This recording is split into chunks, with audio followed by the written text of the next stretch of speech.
E abrimos a xanela de efervesciencia en Portugal. Agora sim damos a volta a isto. Agora sim há pernas para andar. Unha allada á divulgación e á cultura da ciencia no noso país irmán, da man da asociación Vivir a Ciencia. Agora não, que eu acho que não posso. Amanhã vou trabalhar. E o noso enlace en Portugal é o Silvio Méndez. Moi boas tardes, Silvio. Olá, boa tarde a todos. Moi boas tardes. E tamén nos acompaña, porque lle presta moito todo o que ten que ver con Portugal, Martín Pauli. Moi boas tardes, Martín. Moi boa tarde, Silvio. Boa tarde. Esta tarde, neste Agora Si Portugal, imos falar dun libro que se pode atopar moi facilmente en todo Portugal, que se chama Pseudociencia, de David Marsal. Silvio, preséntanos a David. Bem, o David é o autor do livro Pseudociência, que está a ter bastante impacto em Portugal. Portanto, o David é doutorado em Bioquímica pela Universidade Nova de Lisboa e tem feito um trabalho também na área da divulgação e da comunicação de ciência, nomeadamente através de um grupo de cientistas que faz humor, que chama-se Cientistas de Pé. É um grupo de cientistas que faz stand-up comedy com temas científicos. O David é coordenador e tem também publicado uma série de artigos científicos, artigos de comunicação de ciência que cruzam o humor e a ciência, tanto num suplemento do Jornal Público, chamado Dinâmico Público, como em alguns livros que já publicou. Publicou em coautoria com o Carlos Filhais alguns livros como Darwin aos tiros e outras histórias de ciência, Pipocas com telemóvel e outras histórias de falsa ciência, e coordenou recentemente o livro Toda a Ciência, menos as partes chatas. Resumidamente é isto, talvez nos explique melhor, falando já com ele. Pois sí, pois témolo tamén ao outro lado do teléfono, David Marsal. Moi boa tarde. Boa tarde. Pois David Marsal é, como estamos a decir, un bioquímico que fai divulgación, que fai cosas de humor, televisión, escribe libros. Este libro que temos agora nas mans chámase Pseudociencia, que é un libro pequeniño, curto, e que explica moi claramente que cousas son ciencia e que cousas son pseudociencias. Sim, exatamente. O livro procura precisamente dirigir-se a essa questão, procura explicar muito bem o que é a ciência e dar alguns exemplos de casos de ideias que se apresentam como ciência sem o serem e descrever uma série de estratégias e mecanismos que a pseudociência usa na tentativa de se validar. Ou seja, polo que contas no teu libro, o que fan as pseudociencias é de algún xeito vampirizar o vocabulario, o xeito de falar da ciencia, pero realmente non están dicindo nada. Realmente son palabras ocas. No caso da pseudociência são. Portanto, a pseudociência procura copiar toda a estética da ciência, mas falta-lhe alguma coisa, que é a característica da ciência. E o que falta à pseudociência são as provas. As provas experimentais, passíveis de serem reproduzidas por vários grupos de investigação, em abono de uma determinada hipótese.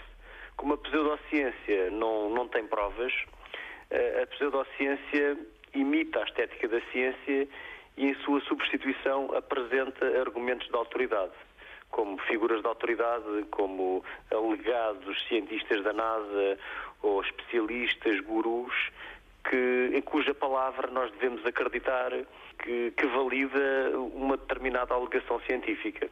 Ademais é curioso como empezas o libro, porque empezas cun feito real que parece tirado pois, dunha película que no 2002 en San Bartolomeu de Mesines, no Algarve, pasou que un grupo de mulleres saíron medio espías á rúa. E por que foi isto? Porque foram contactadas por telefone por uma outra mulher que dizia ser médica e que lhes propunha fazer uma mamografia por satélite.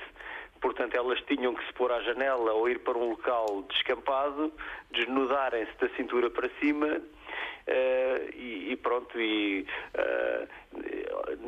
nessa altura havia uma voz que no telefone dava instruções e orientava muitas vezes complicadas coreografias com vários pares de mamas em simultâneo, porque às vezes os supostos exames eram feitos em grupo. E no final do dia a suposta médica telefonava às pacientes para lhes dar os resultados e os resultados era que este tinha observado durante todo o dia com binóculos e informava, acho que tinha tirado grande partido pessoal disso. Deste libro, a Martín Pauli hai unha parte que lle gustou especialmente. Non si, Martín? Pois sí. Gústame moito a actitude, digamos, que demostra David neste libro, en particular cando fala dos organismos xenéticamente modificados, porque aí sempre hai un debate moi espiñento, non, nos medios de comunicación sobre os organismos xenéticos modificados, nos que hai que diferenciar dous aspectos, non? Unha parte é a parte da ciencia, absolutamente lexítima e boa, que ten que ver cos organismos modificados xenéticamente, e outra é o abuso monopolístico de certas compañías sobre estes organismos. Eu creo que o explica moi ben David, e sería bo que nos contases cal é un pouco a tua postura sobre o tema. A minha postura é precisamente essa. A tecnologia em si dos organismos geneticamente modificados não é o problema. Na realidade, há uma série de alegações que qualquer organismo geneticamente modificado pode ter problemas para a saúde de quem consome esses alimentos. E isso pura e simplesmente não é verdade. Só esta ideia é uma ideia um bocado absurda. Portanto, um organismo geneticamente modificado, um alimento geneticamente modificado, é uma planta, normalmente, que tem um gene que é de outra espécie e que lhe confere uma característica que essa espécie de planta não tem. Portanto, se nós quisermos analisar a segurança de um organismo geneticamente modificado, temos que sempre pensar na modificação específica que foi feita. Qual é o gene que foi introduzido e que proteína é que ele expressa.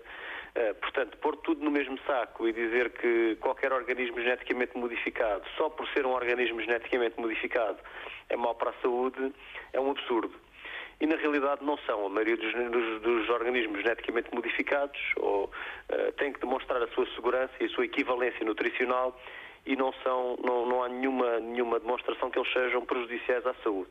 O problema é realmente outro. O problema é uma política monopolista das empresas que produzem muitas destas sementes e que isso sim é um problema, porque esta política monopolista significa que há, ou monopolista, mas pelo menos oligopolista, portanto significa que há cerca de 10 empresas agroquímicas no mundo que vendem 80% das sementes que são consumidas no mundo.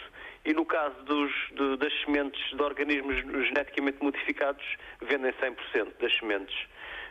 Portanto, há uma grande dependência dos agricultores destas sementes, que têm genes suicidas, portanto não dão origem a novas sementes, e que acabam por colocar os agricultores na dependência destas empresas e acabam por pôr em causa a diversidade genética e a riqueza genética do património de sementes que foi melhorado ao longo de muitas gerações, sementes adaptadas localmente.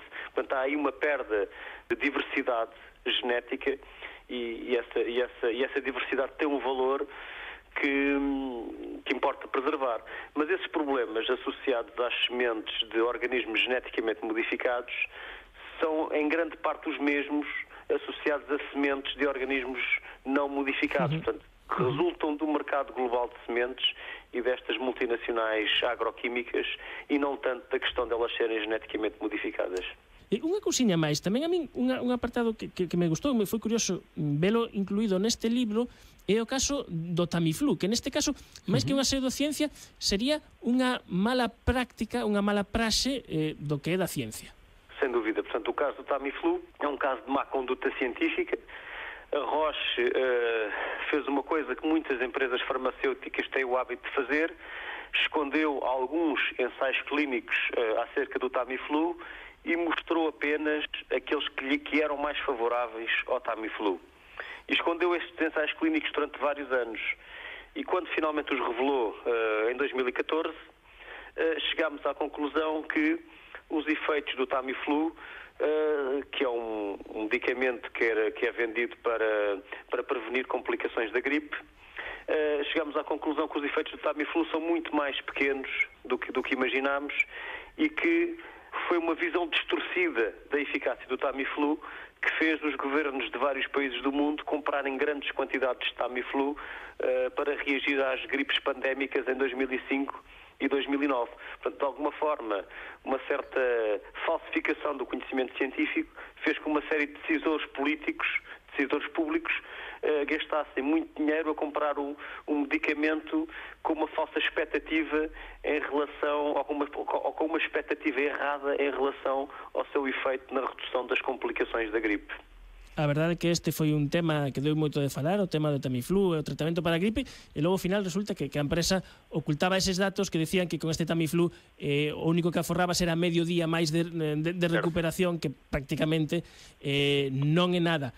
Un libro moi recomendado, moi asequible, un prezo asequible para todo o mundo, para enterarse dun xeito ben documentado e ben contado do que é a pseudociencia e de, como dice ao final, de como a cultura científica, eu creo que esa é a conclusión, como a cultura científica é a arma para poder loitar contra estas cousas que se parecen á ciencia pero que non a son. Exatamente, a cultura científica é a única coisa que nós podemos usar para lutar contra a pseudociência. As pessoas têm que saber melhor o que é a ciência. Se souberem que a ciência tem por base a experiência e a observação, se souberem que o conhecimento científico,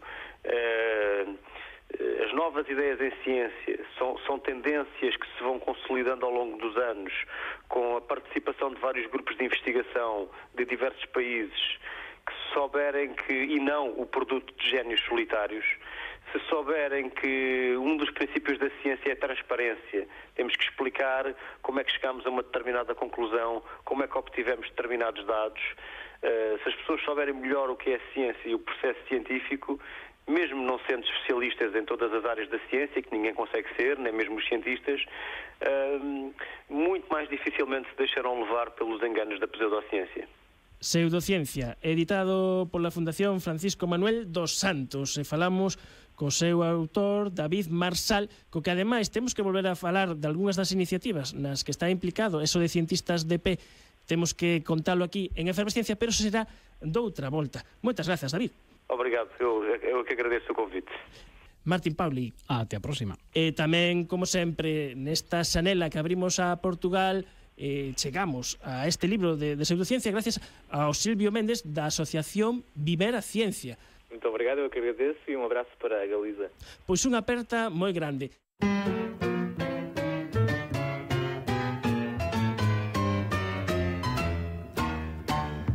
Efervesciencia. Financiado polo FECIT, Fundación Española para a Ciencia e a Tecnoloxía, Ministerio de Economía e Competitividade.